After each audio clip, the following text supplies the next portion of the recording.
تو گناہوں کا سلسلہ بھی بہت طویل ہوتا ہے، اسی لیے اللہ تعالیٰ نے ڈرایا کسی گناہ کو معمولی مت سمجھو، ہو سکتا ہے تم نے 1 سیکنڈ کا گناہ کیا ہو اور سزا 1000 سال کی بھگتنی پڑے، کہ تمہارے 1 سیکنڈ کے گناہ کی وجہ سے گناہ کا کوئی ایسا سلسلہ چل پڑا جو 1000 سال تک پھیلا ہوا ہے، اور دنیا کے مختلف ملکوں میں پھیلا ہوا ہے، تو 1000 سال تک دنیا کے ان مختلف ملکوں میں تمہاری وجہ سے جو گناہ ہوتے رہے، تمہارے 1 سیکنڈ کے عمل کی وجہ سے تمہیں اس سب کی سزا بھگتنی پڑے گی۔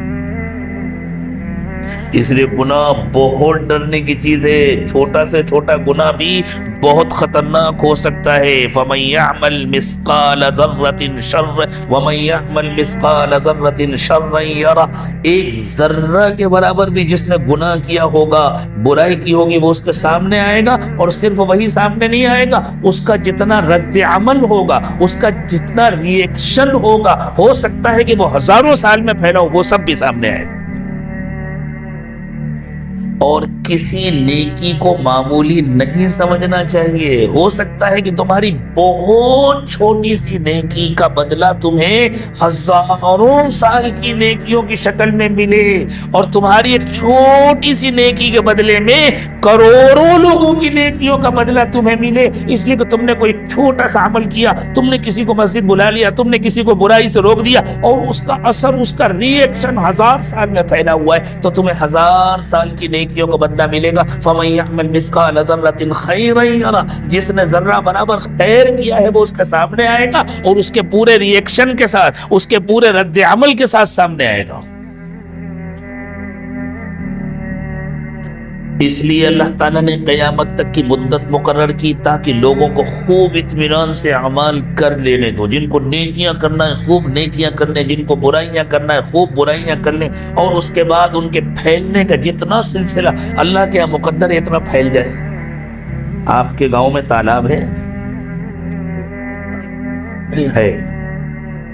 کبھی تالاب کے کنارے کھڑے ہو کر تالاب میں پتھر مارا ہے؟ پھر کیا ہوتا ہے، ریئیکشن کیا ہوتا ہے پتھر مارنے کے بعد؟ کیا ہوتا ہے، کوئی بتلائے؟ پتھر ڈوب جائے گا۔ جب پتھر جا کر اندر گرتا ہے، غور سے سنو، اس کے خلاف ہوتا ہو تو بتلانا، جب پتھر جا کر اندر گرتا ہے تو ایک گول دائرہ بنتا ہے، پھر وہ پھیلتا ہے، پھر وہ پھیلتا ہے اور پھیلتا ہے، اور تالاب کے کنارے پر جا کر رکتا ہے۔ ہوتا ہے یا نہیں ہوتا؟ یہی ہوتا ہے ہر عمل کے ساتھ، انسان کی زندگی کے ہر عمل کے ساتھ یہی ہوتا ہے۔ اس نے نیکی کیا، اس کا دائرہ پھیلتا ہے، ہو سکتا ہے پھیلتے پھیلتے دنیا کے آخری کنارے تک پہنچے، ہو سکتا ہے قیامت تک پھیلے۔ تو یہ دائرہ کب ختم ہوتا ہے؟ جب تالاب ختم ہوتا ہے۔ جہاں تک تالاب ہے وہاں تک وہ دائرہ پھیلتا چلا جاتا ہے، چھوٹا ہے تو تھوڑی دیر میں ختم ہو جائے گا، بڑا ہے تو اور دیر میں، اور بڑا ہے تو اور دیر میں ختم ہوگا۔ جہاں تک تالاب ہے وہاں تک کنارے تک دائرہ جاتا ہے۔ اسی طرح جب تک دنیا باقی ہے انسان کے ہر عمل کا ری ایکشن باقی رہتا ہے۔